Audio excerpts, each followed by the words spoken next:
Bienvenidos a nuestro devocional diario, un espacio donde conoceremos más de Papá Dios. Acompáñanos y no te pierdas de esta gran bendición. Living Stones Church.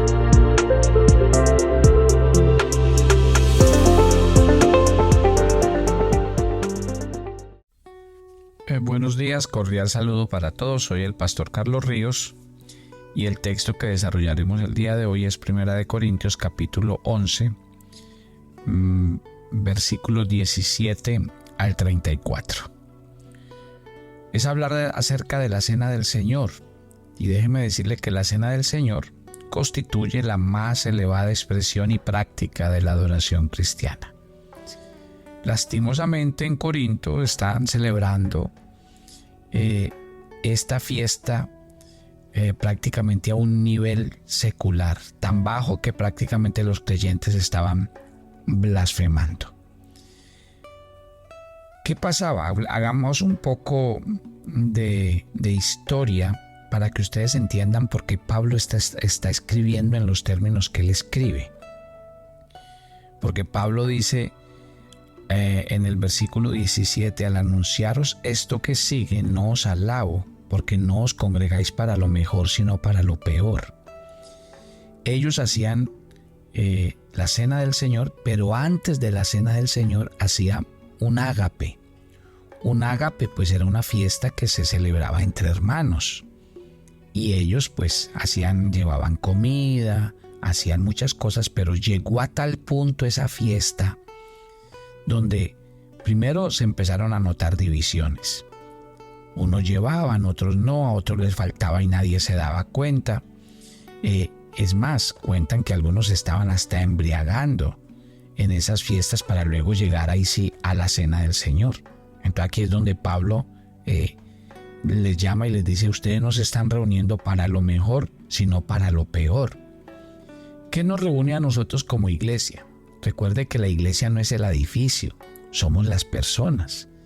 Y el secreto de reunirnos es que elevemos nuestras más altas expresiones de amor, de respeto, de entrega, de cuidado, los miembros los unos a los otros. Entonces, en ese orden de ideas es que el Señor instituye su cena para que nosotros entendamos y vivamos esa koinonía, amor de familia. Qué rico, por ejemplo, celebrar la fiesta o la cena del Señor como un ágape, donde realmente sintamos eso.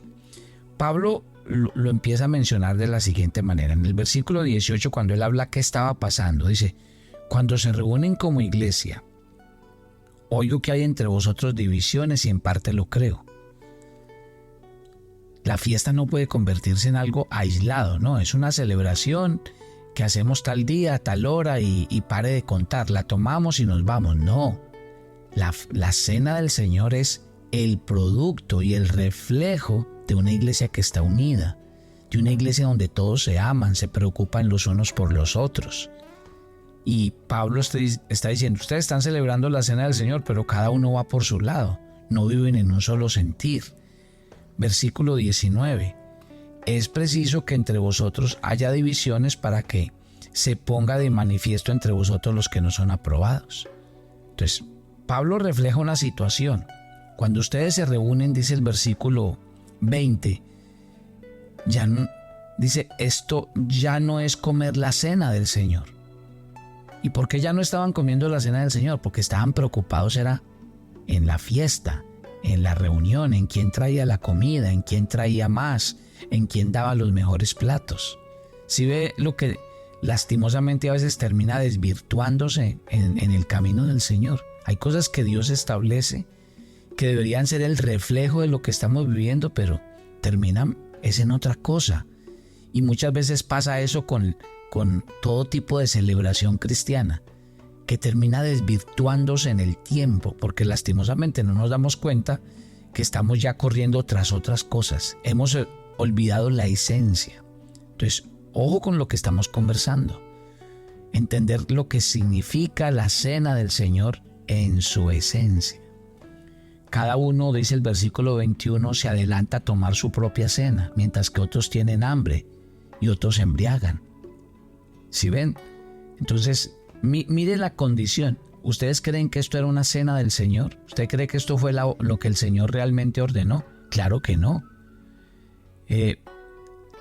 Dice, ahora sí, empecemos y vayamos al versículo 23, donde Pablo empieza a decir lo que sí realmente es. Yo recibí del Señor lo que también nos ha enseñado, que el Señor Jesús la noche que fue entregado tomó pan, y habiendo dado gracias lo partió y dijo: tomad, comed, este es mi cuerpo que por vosotros es partido, haced esto en memoria de mí. Cuando hablamos del partimiento del pan, ¿de qué realmente estamos hablando? Estamos hablando de un pan que es partido. ¿Y por qué es partido? Porque hay una congregación. Obviamente no estábamos hablando de que el cuerpo de Cristo fue partido, porque usted sabe que la Biblia dice que el Señor Dios no dejó que sus huesos fueran quebrados. Cuando aquí estamos hablando de que el cuerpo de Cristo fue partido, estamos hablando es que el pan fue partido y repartido entre los discípulos. ¿Por qué? Porque es que la cena del Señor es una fiesta de familia, es una reunión de congregación, es un ágape cristiano donde estamos celebrando lo que Cristo hizo en la cruz. El pan de Cristo, el cuerpo de Cristo que fue molido. Isaías había profetizado: mas el herido fue por nuestras rebeliones, molido por nuestros pecados. El castigo de nuestra paz fue sobre él y por su llaga fuimos nosotros curados. Ese cuerpo de Cristo nos recuerda eso, el sacrificio. El cuerpo de Cristo que fue molido por todos nosotros para que nosotros experimentáramos libertad, sanidad y una vida nueva. Asimismo también tomó la copa, dice el versículo 25, después de haber cenado, diciendo: esta copa es el nuevo pacto en mi sangre, hacedlo todas las veces que lo bebáis en memoria de mí. Entonces el pan habla de su cuerpo, que fue molido por nuestras rebeliones, pero la copa habla del nuevo pacto, y ese nuevo pacto es el Nuevo Testamento, es el nuevo pacto que el Señor hizo en su sangre. Y mire que Él lo llama la copa. La copa. ¿Y por qué lo llama la copa? Porque precisamente su cuerpo fue la copa que contenía la sangre. Él nació para morir y para derramar su sangre. Su sangre hablaba de su muerte, la muerte de Cristo.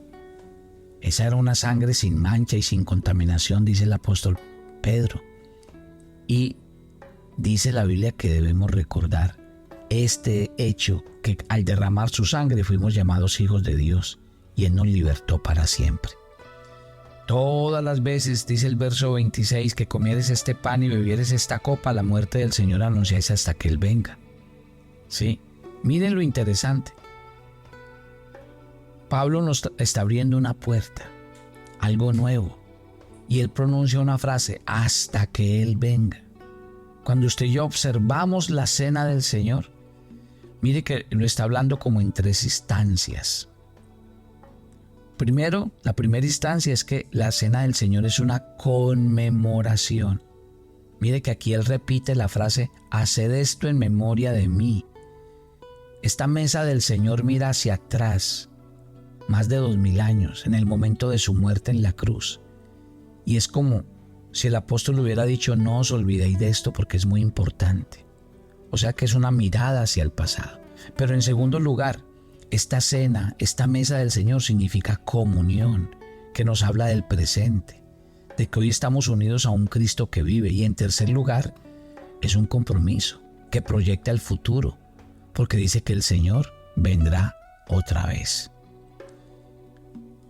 Solo que para terminar, quiero aclarar lo que dice el apóstol Pablo. Ojo, que alguno que come de este pan o beba de esta copa indignamente será culpable del cuerpo y de la sangre del Señor. La Biblia dice que ¿a qué nos debe llevar la cena del Señor? A que nos examinemos. ¿Se acuerdan lo que decía el salmista? Examíname, oh Dios, y prueba mi corazón. Mira si en mí hay camino de perversidad y guíame en el camino eterno. Eso decía el apóstol. O sea que, ¿a qué nos debe llevar la cena del Señor? A que miremos cómo está nuestro corazón, cómo está nuestra vida de hermanos, de familia. Para terminar esta mañana, yo les pregunto, ¿será que la cena del Señor a lo que nos lleva realmente es a que examinemos cómo estamos a nivel familiar, y a nivel espiritual. ¿Qué tan unidos, estrechos están nuestros corazones? ¿Qué tan convencidos estamos de ser el cuerpo de Cristo y vivir en testimonio de acuerdo a eso? Que Dios nos permita, a la luz de este mensaje del día de hoy, entender esta realidad tan grande en nuestras vidas. Que Dios les bendiga.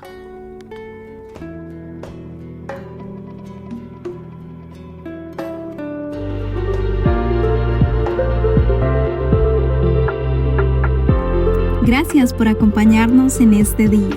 Te esperamos en nuestro próximo devocional. Dios te bendiga.